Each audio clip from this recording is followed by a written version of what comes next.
ঘূর্ণিঝড় যে মন্থা, তার প্রভাবে কম বেশি হলেও সব জায়গাতেই একটু একটু করে ক্ষতি হয়েছে। তাহলেও আমাদের এদিকে অবস্থা দেখো, খুব বেশি ক্ষতি না হলেও ধানগুলো কীভাবে মাটিতে শুয়ে গেছে।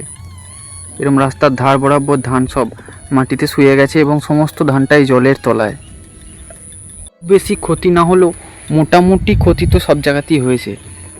আর যে ধানগুলো জমিতে কাটা আছে সেগুলোর হালও দেখাচ্ছি চলো। সুপার সাইক্লোন মন্থার প্রভাব কম বেশি হলেও সব জায়গাতে বেশ ছড়িয়ে ছিটিয়ে হালকা হলেও ক্ষতি হয়েছে অবশ্যই।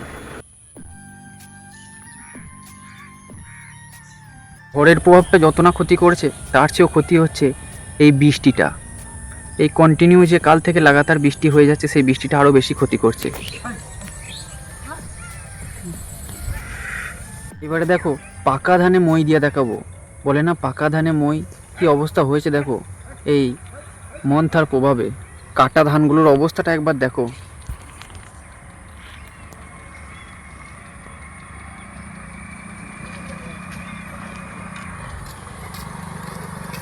এখানেও দেখো কাটা ধানগুলোর অবস্থা।